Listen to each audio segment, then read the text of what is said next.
everyone and welcome back to the new video of this channel. So today I will be solving a problem which is hand of states, lead code 846 problem.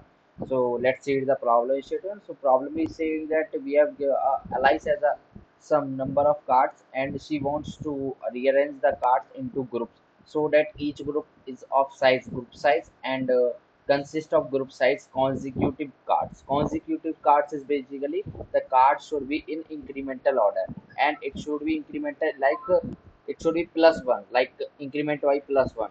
If the number is 2 and the next number is 3 and the next number is 4, so it is an incremental order and it is in consecutive order. So given an integer array, hence hand where hand of ith is the value written on the ith card and the integer group size, return true if she can rearrange the cards or false otherwise. So the problem is basically saying like we have given this array. You can see this example.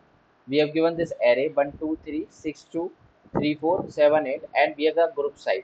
So we have to check like we we can we arrange these numbers, like whatever numbers is in the group is in the array, can we rearrange these numbers into group of size 3? Like we have to check, and the condition is it should be in consecutive order. So you can see here, if like if I write here, if my number array is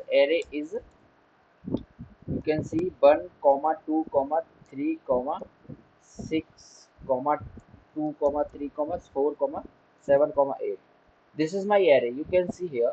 So and my group size is 3, so it means we have to we have to part it in size 3. So you can see if मान लो कि यार मेरे पास 8 नहीं पड़ा हुआ, यहाँ पे 8 पड़ा नहीं हुआ, तो इसका ग्रुप साइज कितना हो जाएगा, इसका हैंड साइज कितना हो जाएगा 1 2 3 4 5 6 7 8. So the size of this array will be 8 and we have to divide it in 3 groups. So firstly what we can do, 1 2 3 can be a group, 3 2 3 4 can be a group, but you can see here 8 is not in the array. So the next group will be 6 comma 7, which is of size 2. So it is not possible to divide it in size 3. So first condition is, if my group size, if my hand dot size, which is here it is 9, if my hand dot size modulo group size is not equals to 0, in that case I can simply say it is a false condition. We can't divide it in groups of size 3, because you can see if I remove 8, then the next subarray, or we can say the next part will be 6 comma 7, which is of size 2, and it is not possible to divide this in size 2 because the group size is 3.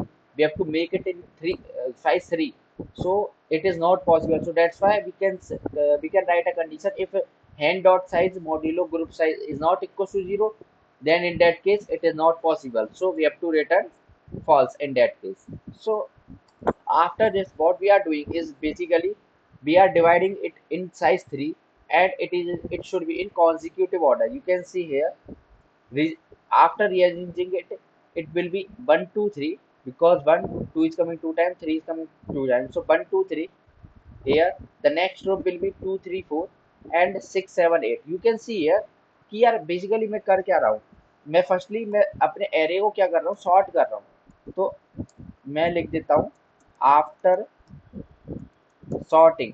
अब मैं array को sort करने के बाद मेरे पास array क्या बनेगा, 1 2 2 3 3 4 6 7 8. So this will be my new array 1 2 3 4 5 6 7 8 9. Yeah.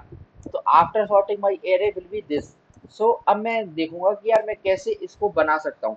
तो ये देखो, एक चीज देखो कि मिनिमम एलिमेंट कितना है मेरे पास, 1 है. तो 1 को लेके अब मैं एरे बना सकता हूँ क्या, 3 साइज का. सो 1, सो और कॉन्जिक्यूटिव नंबर होनी चाहिए, तो 1 के बाद क्या आना चाहिए, 2 आना चाहिए, और 2 के बाद 3 आना चाहिए. तो अब इसका साइज कितना हो गया, 3 हो गया. तो मेरे को यहाँ पे स्टॉप होना पड़ेगा. और after this what I have to do, I have to remove these 3.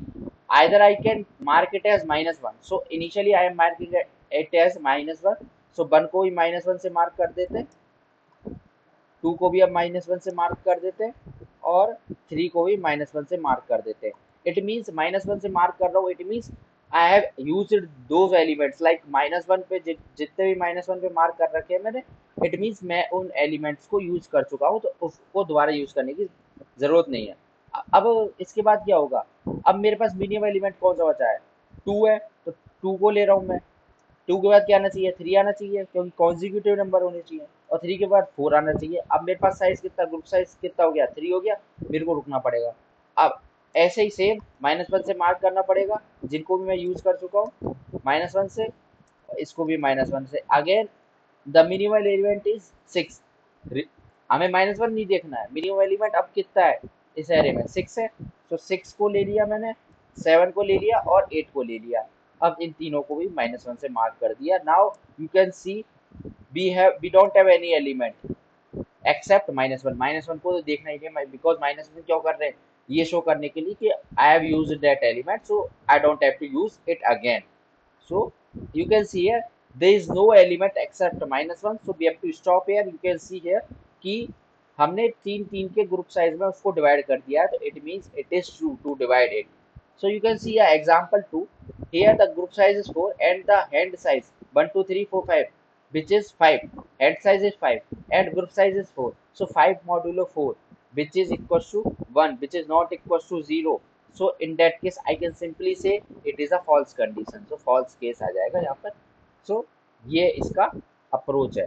so एक बार इसको डायरेक्टली सॉल्व करके देखते हैं। सॉल्व करने के लिए पहले क्या करेंगे अपन, hand dot size int n equals to hand dot size। now first condition I have to check like my if n modulo group size, अगर n modulo group size not equals to 0 है, so in that case I can simply say it is a false condition। you can see the example 2 also for understanding purpose। now I have to sort it, firstly I have to sort it, so sort करने के लिए hand dot begin comma hand dot end, ठीक है। now I have sorted the elements of the hand array। now what I have to do, I have to apply a loop for int I equals to 0 to I less than n and I plus plus, and I have to check like if hand of I is greater than equals to 0, because you can see here हम -1 वाले को देख नहीं रहे, -1 वाला क्या show कर रहा है, बस कि बस ये शो कर रहा है कि यार वो एरे का एलिमेंट है, वो बस ये शो करने के लिए कि हम यूज कर चुके हैं उसको एलिमेंट को, बस ठीक है। अब मेरे को ये कंडीशन चेक करनी पड़ेगी if hand of I is greater than equals to 0, because you can see here hand of I is hand of I कहाँ से कहाँ तक हो सकता है, 0 से लेके 10⁻9 तक हो सकता है, ठीक है। so that's why hand of I always will be greater than equals to 0। now I have to check a condition, like condition क्या, एक फंक्शन है, solve फंक्शन है, और we can say int valid number, valid number, ये एक function बना लिया। इस फंक्शन के अंदर क्या पास करूंगा मैं, हैंड पास कर दूंगा, ग्रुप साइज पास कर दूंगा, और साइज पास कर दूंगा, और इंडेक्स पास कर दूंगा, ठीक है।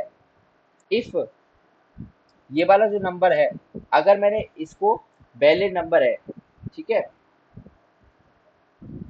अगर ये नहीं होता है, अगर ये नंबर नहीं होता है, तो in that case I can simply say it is a false condition, because अब फंक्शन लिखेंगे, फंक्शन के अंदर हम सेट कर लेंगे value.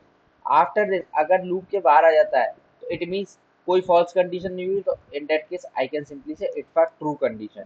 So now I have to write a code for this, my means ये फंक्शन लिखना पड़ेगा, bool वैलिड नंबर, ठीक है। इसके अंदर क्या पास करने पड़ेगा, ये दोनों पास करने पड़ेंगे, इनको पास कर देते हैं, ठीक है। अरे यार कॉपी करा तो यहाँ पेस्ट कर दिया, ठीक है, ये पास कर दिया। अब मेरे को साइज भी पास करना पड़ेगा और इंडेक्स भी पास करना पड़ेगा, ठीक है। Now I have to check like अब मेरे पास क्या है, मेरे पास नंबर्स है, हैंड ऑफ आई क्या शो कर रहा है, पहले नंबर को शो कर रहा है, तो मेरे को नंबर नेक्स्ट वाला नंबर निकालना पड़ेगा, int next equals to hand of I plus 1, ठीक है, हैंड ऑफ आई प्लस 1 की एक उससे ज्यादा नंबर तो कॉन्जिक्यूटिव है, और उसको हैंड ऑफ आई को क्या मार्क कर देना पड़ेगा, -1 से, it means I have used that element. अब मैं क्या करूंगा, एक काउंट नाम का वेरिएबल बनाऊंगा, इनिशियली काउंट क्या रहेगा मेरा 1 के इक्वल रहेगा, ठीक है। इनिशियली काउंट बनेगा। अब आई को क्या, I equal to I plus one कर दूंगा, एक प्लस इक्वल टू वन। ये क्या शो कर रहा है कि मैं एक इंडेक्स आगे जा रहा हूँ और चेक कर रहा हूँ condition, like while my condition is I less than N होना चाहिए, and my count is less than group size, ठीक है। तब तक के लिए ये लूप चलेगा। अब इस लूप में सेम कंडीशन में चेक करूंगा, like if hand of I equal to next of I, next of I showing like next element, ठीक है। यहाँ पे इसको नेक्स्ट एलिमेंट कर देते हैं, ठीक है।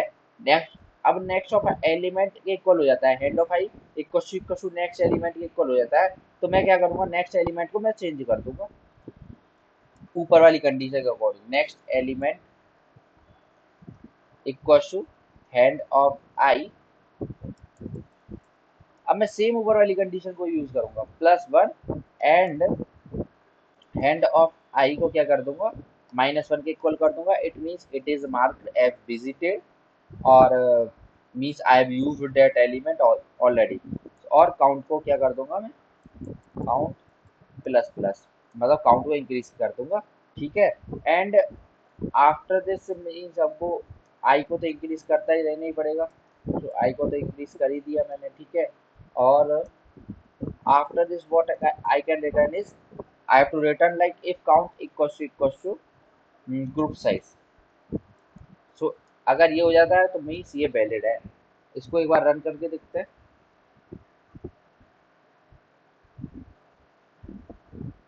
it is giving me some error, next element if head of I equals to next element of I। ओ, आई को लिखने की जरूरत नहीं है, नेक्स्ट एलिमेंट, क्योंकि हमने पहले ही शो कर दिया next element equal to end of I plus one, ठीक है। हाँ, now you can see here it is working perfect. Let's submit this code.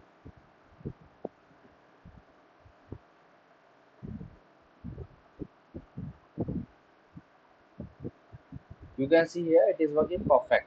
So what I have done is basically, firstly I am checking a condition. If this condition holds, then it is I will check these conditions. Otherwise, if this condition is not holding, that in that case I can simply return false. And firstly I am sorting the hand array, and I am checking a number is valid or not. This is my function. Function में क्या कर रहे हैं, next element find कर रहे हैं which is hand of I plus one, because consecutive होना चाहिए, ठीक है। और उसको एक विजिटेड मार्क करने के लिए -1 से मार्क कर दे रहे हैं। काउंट एक वेरिएबल ले रहे हैं जो कि फाइनल चेक करेंगे, अगर काउंट मेरा ग्रुप साइज के इक्वल आ जाता है तो मतलब वो ट्रू है। एक आइट को इंक्रीज कर रहे हैं, आइट वाले एलिमेंट को, आइट इंडेक्स को I equal to I plus one, because हमें चेक करना पड़ेगा नेक्स्ट वाला एलिमेंट भी। So that's why I am incrementing it, and I'm checking a while loop like I less than n and count is less than group size। अगर ये है तो ये कंडीशन है। इसमें क्या कर रहे हैं, सिंपली ऊपर वाला कॉपी कर रहे हैं, ठीक है। नेक्स्ट एलिमेंट और हेड ऑफ आई को मार्क कर देंगे और काउंट को इंक्रीमेंट कर देंगे और फाइनली रिटर्न कर देंगे। So this was the code, and now it is your task to find the time complexity and space complexity for this solution, and the hint is in Bosch case the time complexity will be big of n। Now you can find out the time and space complexity. If you can comment out, I'll check like if there will be any mistake, I'll comment out। So this was the code, and if you find this helpful then please like, share and subscribe. Okay, bye.